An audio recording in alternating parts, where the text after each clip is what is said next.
الحمد لله الذي أرسل رسوله بالهدى ودين الحق ليظهره على الدين كله ولو كره الكافرون. أشهد أن لا إله إلا الله وأشهد أن محمدا عبده ورسوله.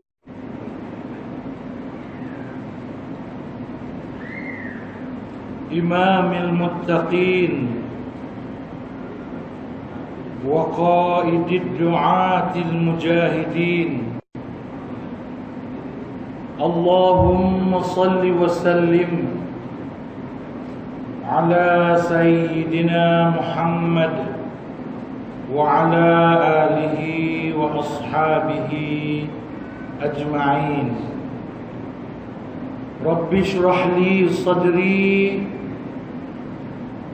ويسر لي أمري واحلل عقدة من لساني يفقه قولي. الرحمن علم القرآن خلق الإنسان علمه البيان. قال الله تعالى في القرآن العظيم: كنتم خير أمة أخرجت للناس تأمرون بالمعروف وتنهون عن المنكر وتؤمنون بالله. صدق الله العظيم. وقال رسول الله صلى الله عليه وسلم أو كما قال: من رأى منكم منكرا فليغيره بيده فإن لم يستطع فبلسانه فإن لم يستطع فبقلبه وذلك أضعف الإيمان. رواه مسلم. Pertamanya kita mengucapkan syukur kehadrat Allah Subhanahu wa ta'ala kerana dengan limpah dan kurniaannya dapat kita bersama-sama pada malam ini bertemu. Malam ini saya nak membawakan perkara yang diangkat oleh ayat yang saya baca tadi dan hadis Rasulullah sallallahu alaihi wasallam. Ayat yang saya bacakan tadi bermaksud kamu adalah sebaik-baik umat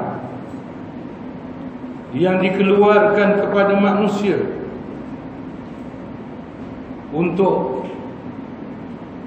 ataupun apabila kamu menjalankan pekerjaan menyuruh orang berbuat baik dan melarang orang daripada melakukan kemungkaran.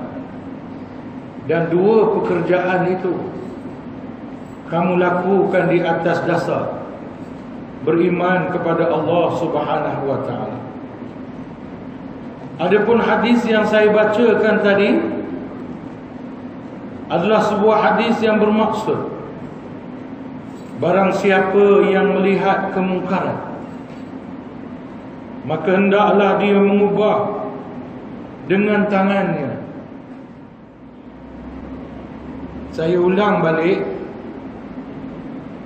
siapa dari kalangan kamu yang melihat kemungkaran maka hendaklah dia mengubah dengan tangannya.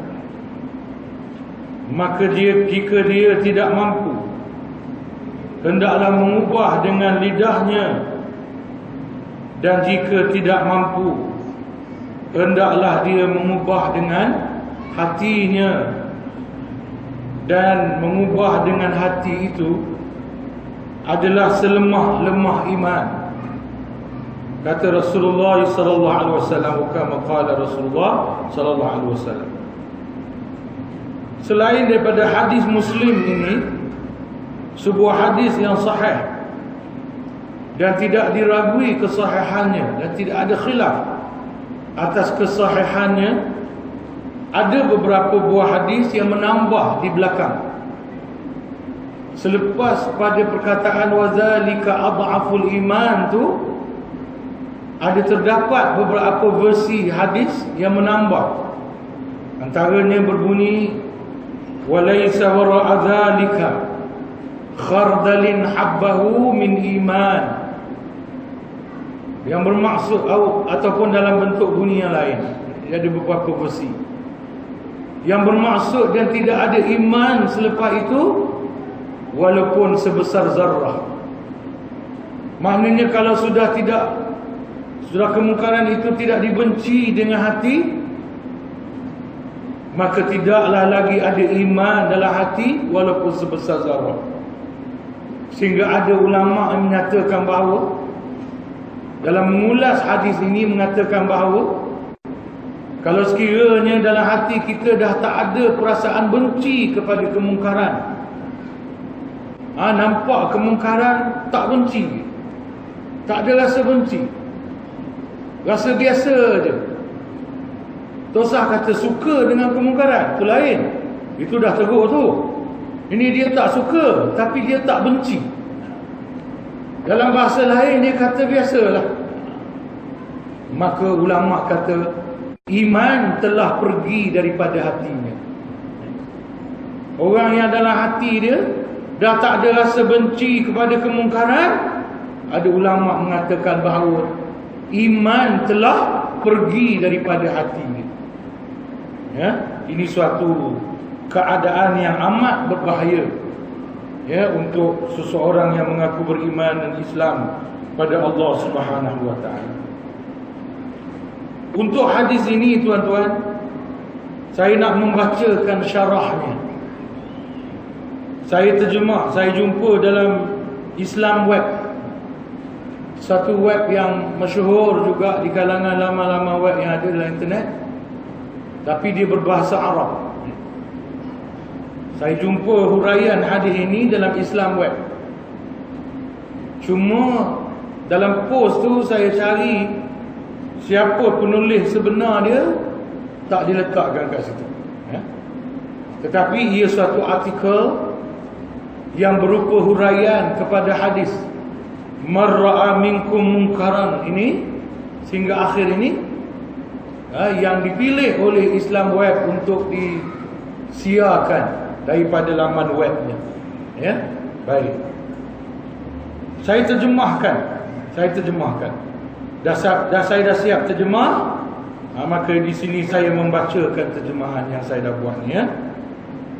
Lalu dalam mengurai hadis ini dikatakan bahawa terkait kebaikan umat ini dengan kaitan yang amat kuat dengan pekerjaan-pekerjaan menyeru kepada kebenaran, menjaga agama dan menentang kebatilan, yang ringkasnya ialah al-amru bil ma'ruf wan nahyu 'anil munkar.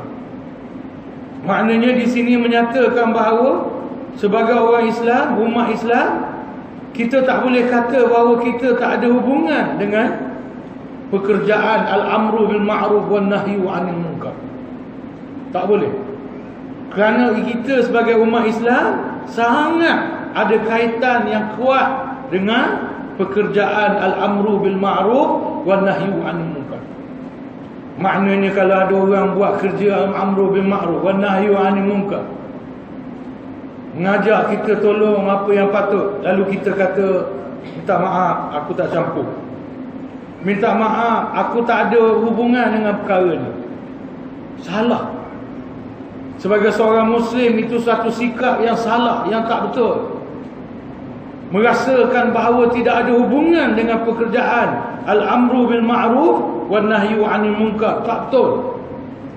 Sebab dia terkait, saya ulang balik, terkait kebaikan umat ini dengan kaitan yang amat kuat dengan pekerjaan al-amru bil ma'ruf wan nahyu 'anil munkar.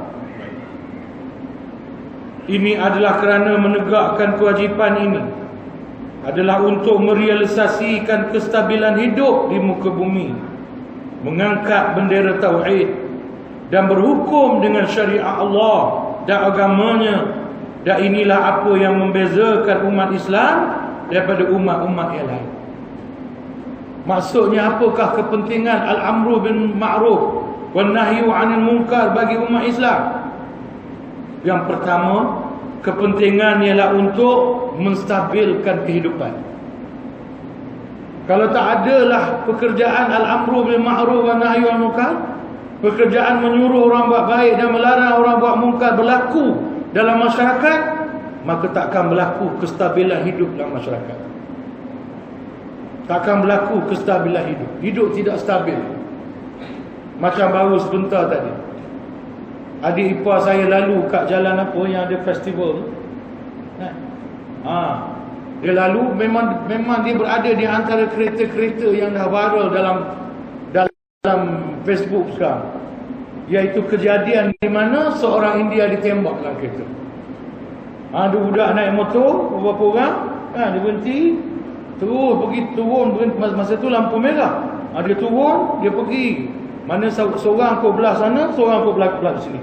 Tembak saja. Adakah ini kestabilan hidup? Ini bukan pertama berlaku kan? Kejadian menembak ni bukan pertama, tuan-tuan. Nampaknya makin menjadi dalam negara kita ini. Kejadian seperti inilah, tuan-tuan, yang menunjukkan bahawa hidup sudah tidak stabil. Tak stabil. Kalau kita tengah rehat, ada satu kes tu tengah minum kan di restoran, datang. Dia dah habis minum, nak balik naik kereta, datang orang tembak dia. Orang Melayu pula. Itu Melayu pula. Ada video Cina kena cincang. Ada kamera apa tu, CCTV tu. Nampaklah yang kerja, tapi tak nampak daripada jauh kamera CCTV tu. Tapi perbuatan dia mencincang tu nampak. Lepas tu orang ambil gambar, putus habis Cina tu. Tangan putus, kaki putus, kepala habis. Tapi tengok kat video dia cincang tu, memang itulah yang akan berlaku. Apa yang berlaku ini adalah gambaran bahawa tidak berlakunya kestabilan hidup.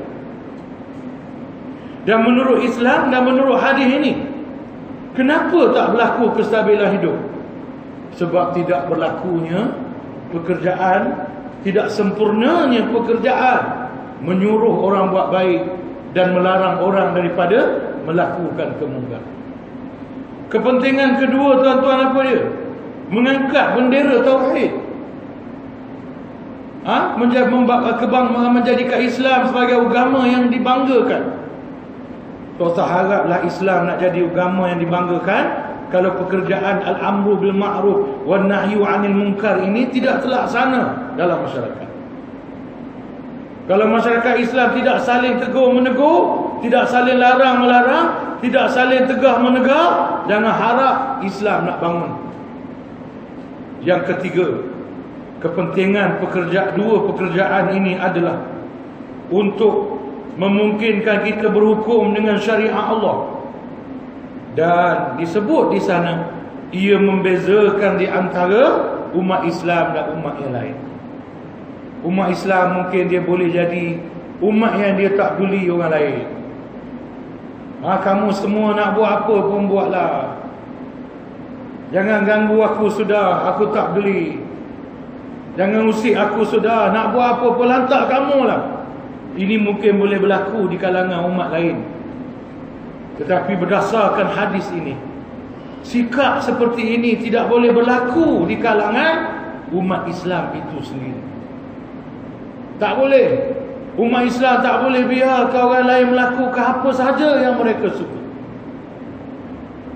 Agama Islam mengajar kita, apabila sampai tahap orang lain buat perkara mungkar, Islam memberi keizinan untuk kita campur tangan. Sekarang ni ada konsep apa? Kebebasan privacy. Barat mengemukakan idea atau konsep privacy. Ini privacy kita tak boleh usik, ni privacy tak boleh usik. Tidak.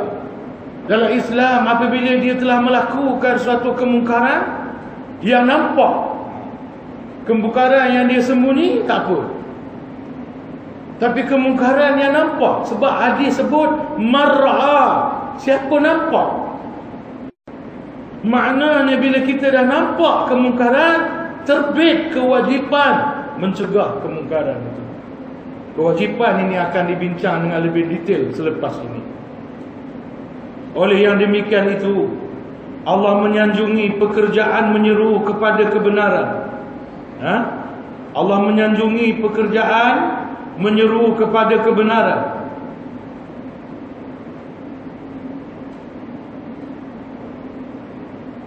Allah menyanjungi pekerjaan menyeru kepada kebenaran, menjaga agama dan menentang kebatilan di dalam Quran.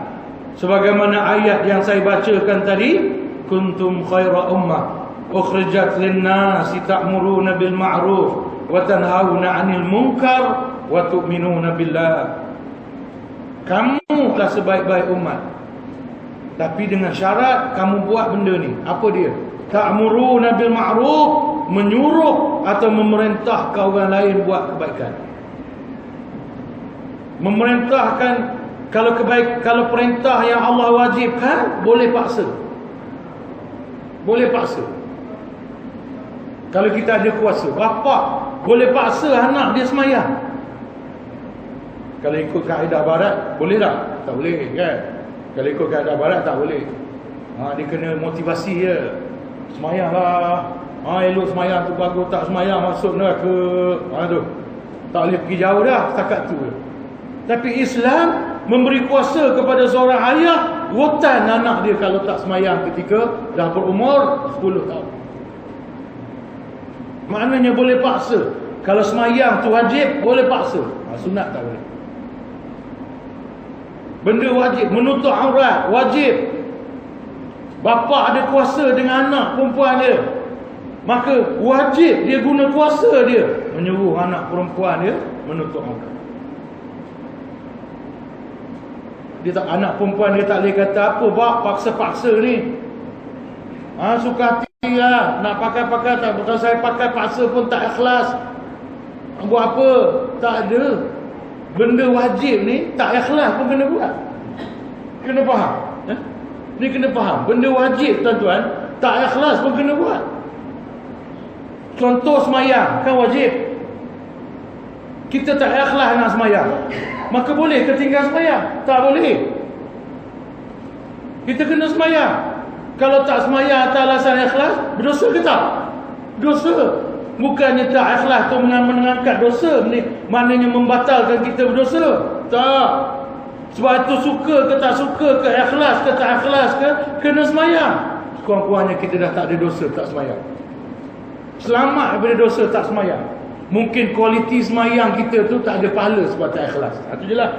Dosa tak semayang selesai, lepas. Tapi mungkin semayang kita tak ada pahala sebab tak ikhlas.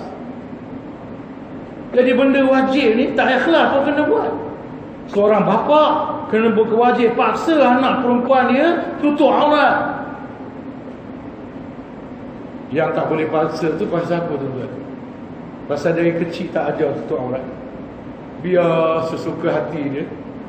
Bila anak tu dah 20 tahun baru nak suruh tutup aurat, memang tak boleh lah. Sebab tu anak ni biar dia ikut cakap kita sejak kecil.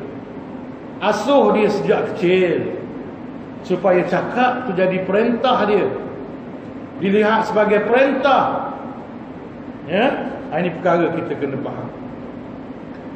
Dan artikel ini menyambung. Dan sebagai tambahan di atas apa yang demikian itu, maka sesungguhnya dalam menunaikan kewajipan Rabbani ini, nampak tuan-tuan? Sebelum saya lanjutkan, saya nak fokus pada sebutan kewajipan Rabbani. Kalau kita pergi tolong orang mangsa banjir, Kita tolong orang tanah runtuh, kita tolong orang mangsa peperangan. Itu dipanggil apa? Itu dipanggil kewajipan apa? Kewajipan kemanusiaan. Itu kita panggil kewajipan kemanusiaan. Maka pekerjaan suruh orang buat baik, larang orang buat mungkar ni lebih utama daripada pekerjaan kemanusiaan tadi.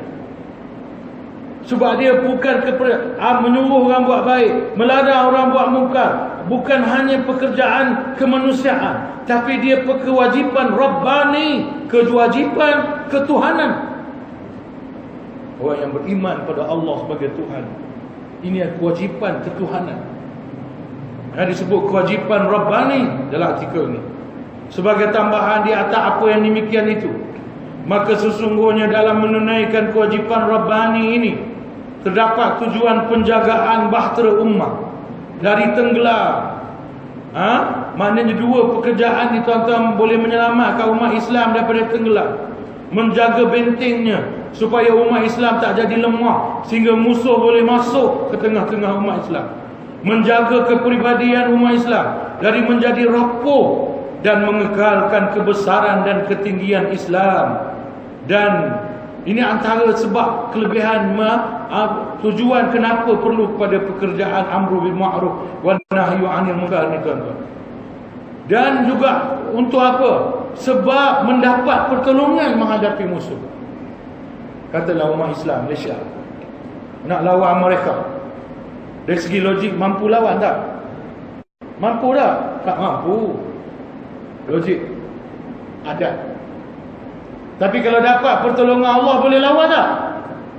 Kalau ada pertolongan Allah boleh lawan tak? Boleh. Dan apakah sebab kita boleh dapat pertolongan Allah? Sebagaimana disebut dalam artikel ini yang saya baca depan tuan-tuan. Cuma malam ni tak ada projektor, tuan-tuan tak dapat baca sama. Tapi tuan-tuan boleh buka blog saya ustazsyam.com, web saya ustazsyam.com, cari tajuk berkenaan lah, ada pandai-pandai lah cari. Lagi tak apa, benda tu awal lagi, atas dia artikel terbaru saya post, ada kat atas. Tuan-tuan baca sendiri. Maka dinyatakan dalam artikel ini, umat Islam kalau nak dapat pertolongan Allah mestilah menjalankan kerja suruh orang buat baik, larang orang buat mungkar. Kalau tidak, jangan harapkan pertolongan Allah. Kalau kata kenapa Tuhan tak tolong, ya, selalu kita mengeluh kan, kenapa Tuhan tak tolong umat Islam, kenapa Tuhan tak beri pertolongan pada umat Islam. Maka antara jawapannya tuan-tuan, itulah jawapannya. Sebab umat Islam tidak menyempurnakan kewajipan menyuruh buat baik dan melarang kemungkaran. Nak dapat pertolongan Allah, kena suruh orang, kena buat kerja, suruh orang buat baik dan larang orang buat mungkar. Baru boleh dapat pertolongan Allah. Kemudian yang lebih penting apa dia? Disebut kat sini, dan kelepasan dari azab Allah dan balasan. Bila maksiat mungkar berleluasa tuan-tuan, halal azab.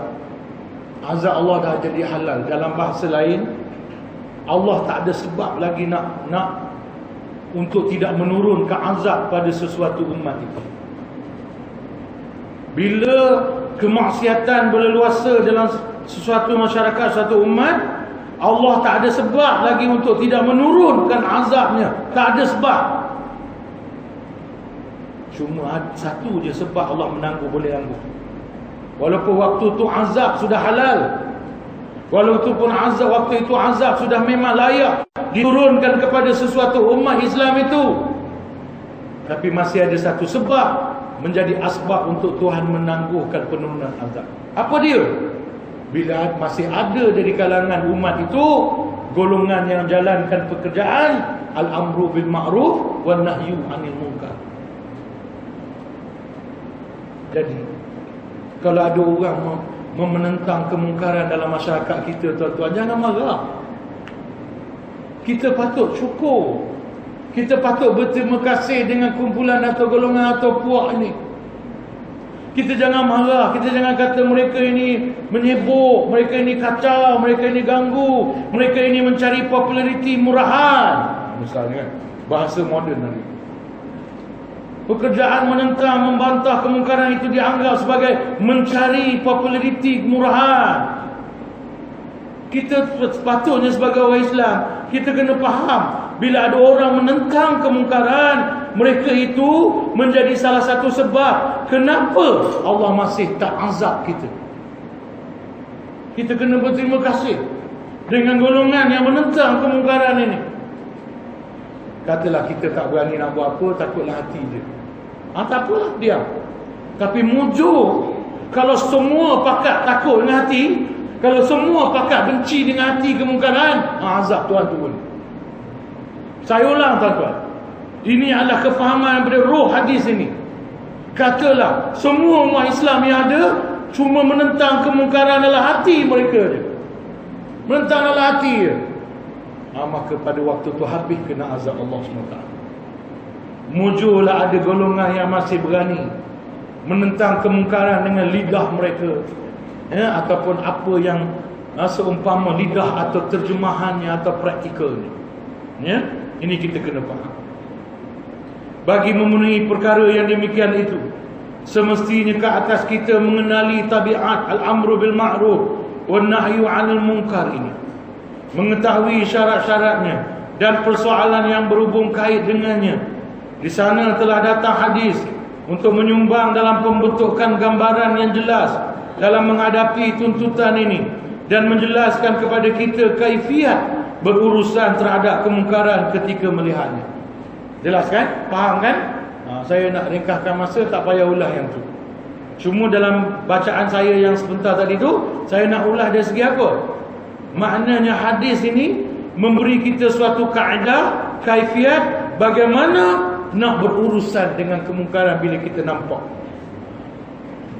Ceritanya kalau tak nampak, tak apa. Ceritanya sekarang kalau tak nampak, tak timbul kewajipan. Ceritanya bila kita nampak, marra'a, bila nampak. Bila kita nampak, apa nak buat? Diajar oleh hadis ni. Kalau tak nampak, tak apa, tak ada apa-apa perlu buat. Tapi bila dah nampak, apa yang kita kena buat? Ini yang diajar oleh hadis ni tuan-tuan. Kita jalan-jalan kat Kuala Lumpur, nampak konsert Selena Gomez. Kita nampak dah. Dah nampak dah. Tahu dah. Atau buka Facebook, buka internet, konsert Selena Gomez. Nampak dah.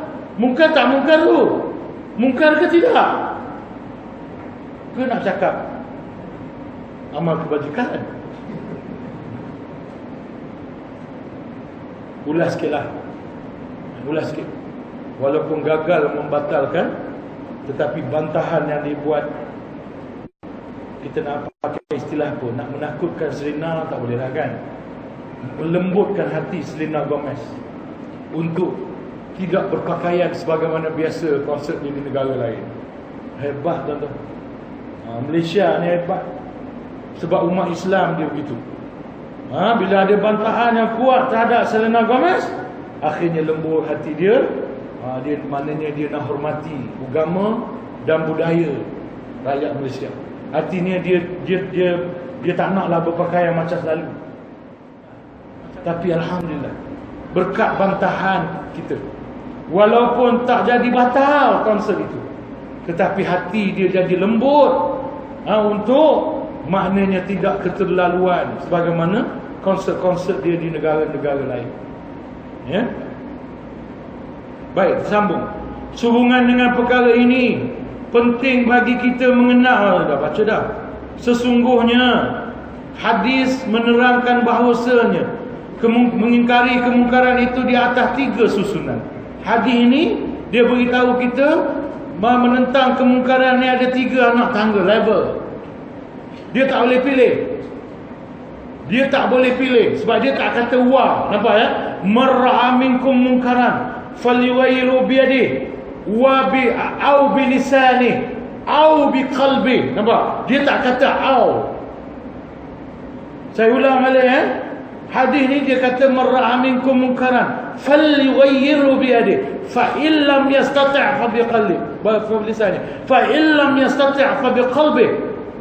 Dia tak kata mar'a minkum munkaran falyughayyirhu bi yadihi au bi lisanihi au bi qalbihi.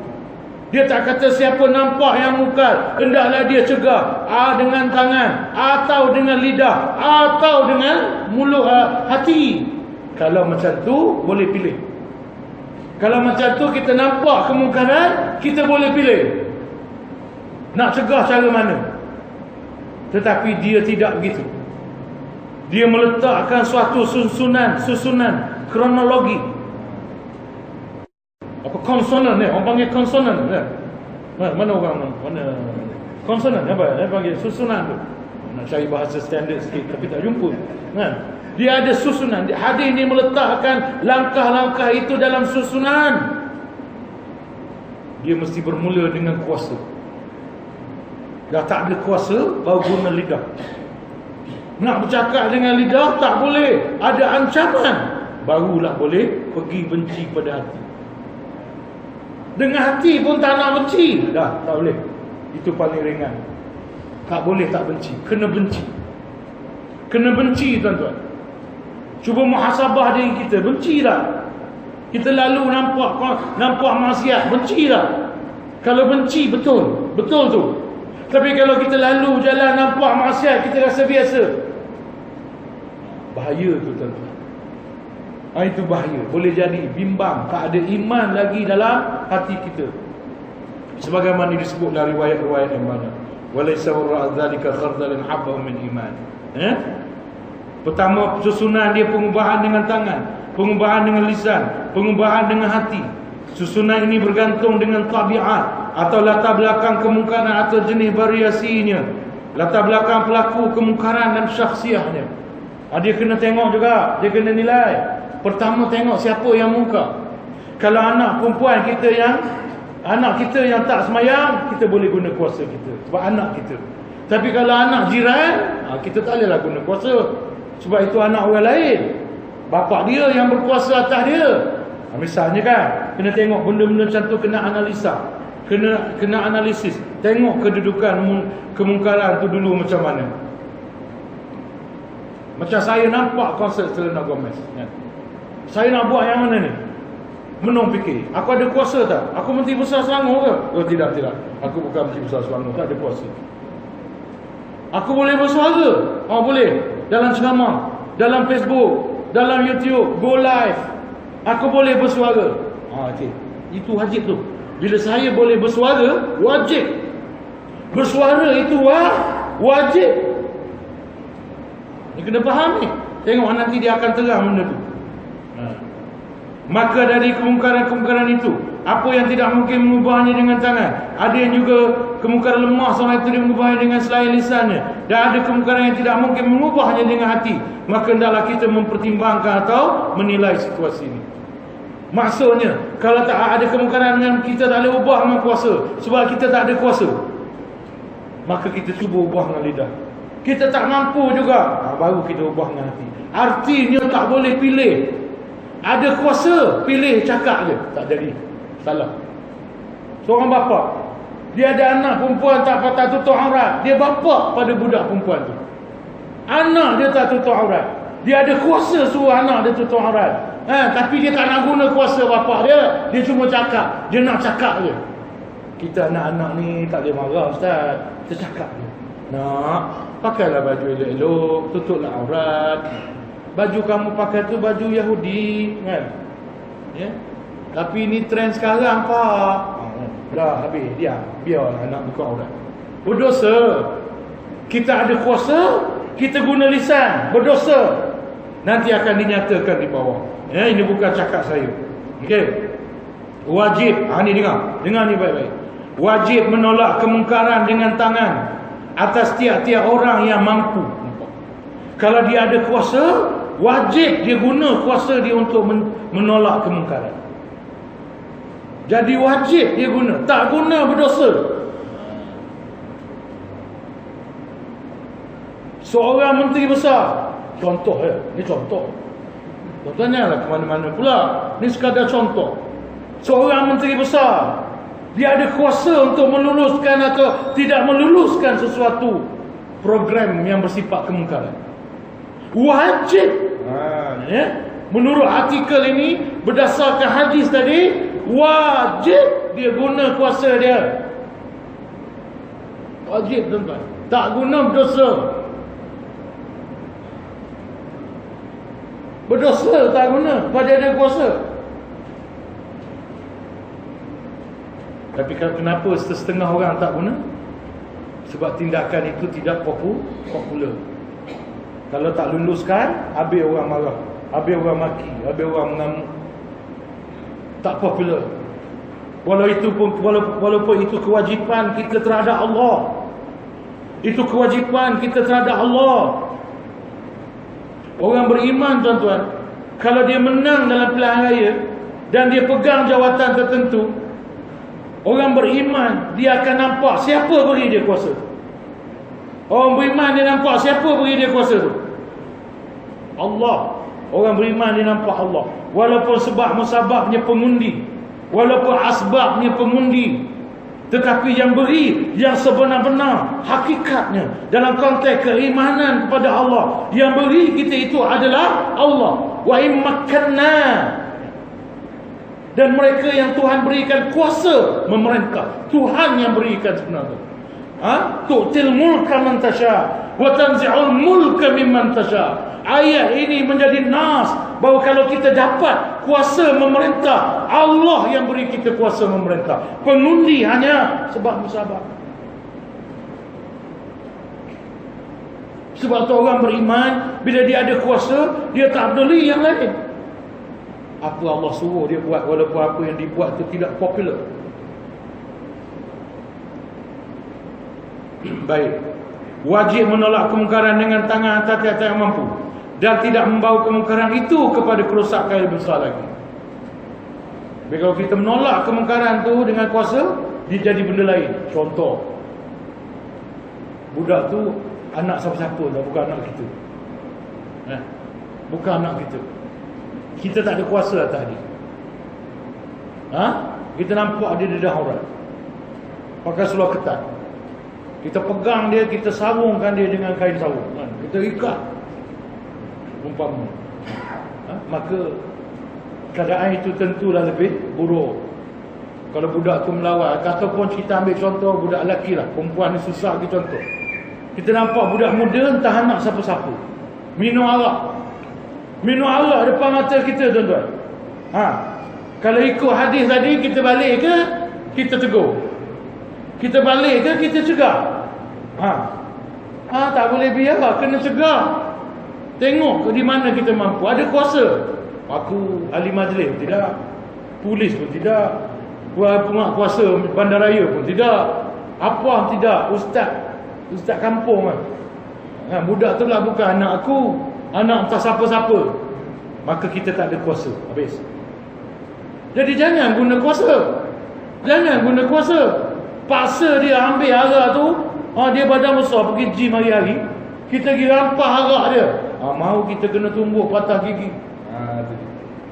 Di dalam keadaan seperti itu, kita tak boleh guna, kita tak boleh keras. Sebab itu budak tu bukan di bawah kekuasaan kita. Jadi dalam keadaan itu, kita boleh buat yang mana? Menegur dengan lidah mulut. Nak, kamu Islam kan? Bukankah orang Islam ni haram minum arak? Dia cakap macam tu. Cakap macam tu. Nak buang botol arak tak boleh. Kalau kita bapak dia tak apa. Kalau kita bapak dia, kita pegang botol arak tu, kita buang, kita pecahkan botol arak bapak. Tapi bila kita bukan bapak dia, kita kena pergi tahap kedua. Nak cakap. Tapi kita fikir-fikir, timbang badan besar, badan dia hampir sama dengan badan Arnold, susah nak eja. Arnold Schwarzenegger. Saya sampai hari ni tak boleh nak eja nama dia. Akhirnya saya panggil dia Arnold, susah nak eja. Senang cerita kan. Ini kan kalau aku cakap kan, dia lempang aku satu lempang, mau bergerak rahang, tulang rahang aku kan. Tiba-tiba kemungkinan tu ada. Ada kemungkinan itu. Barulah kita boleh pergi kepada hati. Mungkin hati lah.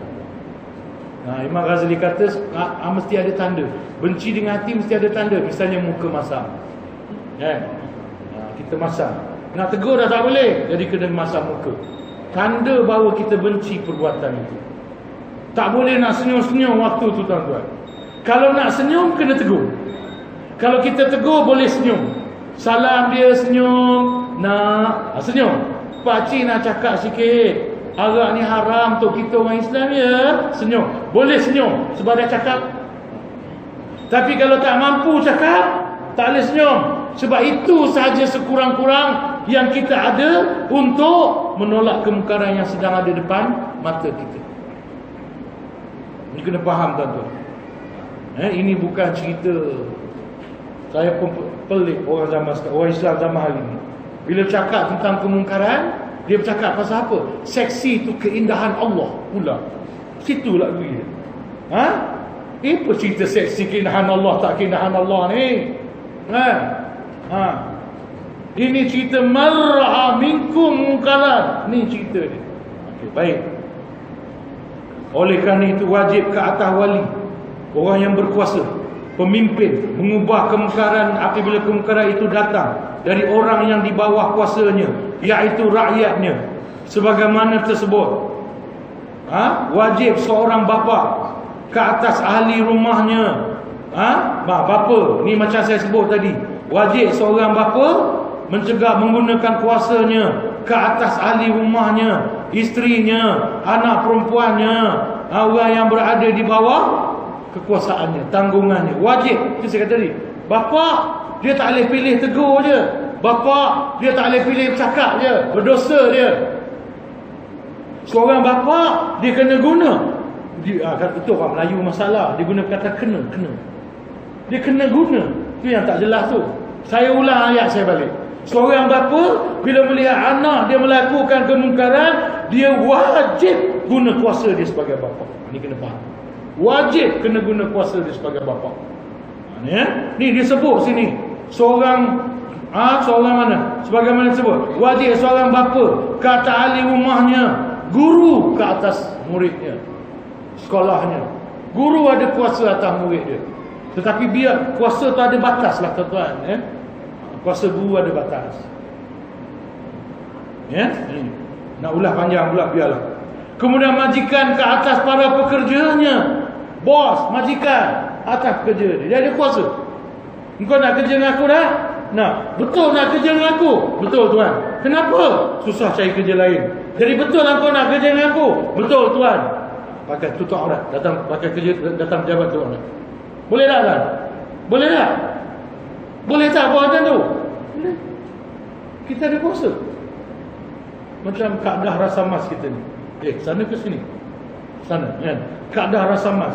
Secara rasa mas, kaedah dah Abang Ma'e. Saya sebenarnya suka makan kedai kaedah ni. Hari-hari nak pergi makan. Tapi malu sebab setiap kali pergi makan dia tak nak bayar. Dia tak nak terima bayaran. Ya. Itu yang takut orang kata saja nak akan free. Itu takut. Memang kalau dia tak ada pun dia dah pesan kat kerja dia. Kan? Ini dia. Kaedah rasa mas. Dia wajibkan pekerja dia semayang, pakai tudung, semua kerja dia pakai tudung. Dia majikan. Dia ada kuasa atas pekerja dia. Jadi majikan wajib guna kuasa untuk merubah kemungkaran yang dilakukan oleh pekerjanya. Dengar dia baik-baik. Ini poin penting. Dengar baik-baik. Apabila mengurangi seseorang itu pada kewajipannya ini, maka dia telah menyempitkan dan menyelewengkan amanahnya. Bapa ada kuasa, boleh guna ke anak, tapi dia tak guna kuasa. Dia tegur je dengan lidah dia. Maka bila dia tegur dengan lidah dia, sedangkan dia ada kuasa, dia telah menyelewengkan amanah dia. Maka siapa yang menyelewengkan atau menyempitkan amanahnya, maka dia telah berdosa. Berdosa. Kita ada kuasa, boleh cegah anak, kita boleh ubah kemungkarannya anak, kita buat dengan kuasa kita. Tapi kita tak guna kuasa, kita guna mulut je, cakap je, berdosa kita. Bahasa asal artikel ni dia kata fa'asam. bukan asal Jawa. Maksudnya maka berdosa lah dia. Maka menyebabkan dia berdosa. Ingat tu tuan. Bukan boleh pilih-pilih. Seorang menteri besar yang ada kuasa untuk mencegah kemungkaran, dia tak guna kuasa dia, berdosa menteri besar itu. Contoh je. Tak cakap siapa-siapa pun. Seorang bapa ada kuasa mencegah kemungkaran anak dia, dia tak guna kuasa dia, berdosa si bapa itu. Seorang suami pada isteri dia, berdosa si suami. Seorang majikan terhadap pekerjanya, dia tak guna kuasa dia, berdosa majikan itu. Ya, ini kita kena faham. Tinggal. Jadi insya-Allah malam ni kita berhenti setakat ni. Kita sambung lagi. Ya, pada 3 moga-moga kita semua diberkati oleh Allah Subhanahu wa taala dengan usaha kita untuk menambah ilmu kita daripada masa ke semasa. Jadi kita sudahi dengan baca tasbih para surah Al-Asr, tersedikit doa ringkas. Subhanakallahumma wa bihamdika asyhadu an la ilaha illa anta astaghfiruka wa atubu ilaik. Bismillahirrahmanirrahim. Wal 'asr innal insana lafi khusr إلا الذين آمنوا وعملوا الصالحات وتواصوا بالحق وتواصوا بالصبر. بسم الله الرحمن الرحيم. الحمد لله رب العالمين. الصلاة والسلام على أشرف الأنبياء والمرسلين وعلى آله وأصحابه أجمعين. اللهم افتح علينا حكمتك وانشر علينا من خزائن رحمتك يا أرحم الراحمين. اللهم فقهنا في الدين وعلمنا تأويل واهدنا صراط المستقيم. اللهم انفعنا بما علمتنا. اللهم علمنا ما ينفعنا. اللهم زدنا علما والحمد لله على كل حال. اللهم أرنا الحق حقا وارزقنا اتباعه وأرنا الباطل باطلا وارزقنا اجتنابه. ربنا ظلمنا أنفسنا وإن لم تغفر لنا وترحمنا لنكونن من الخاسرين. ربنا آتنا في الدنيا حسنة وفي الآخرة حسنة وقنا عذاب النار وقنا عذاب النار وقنا عذاب النار. وصلى الله على سيدنا محمد وعلى آله وصحبه أجمعين والحمد لله رب العالمين. تقبل الله منكم منا ومنكم تقبل يا كريم. Sekian. Wassalamualaikum warahmatullahi wabarakatuh.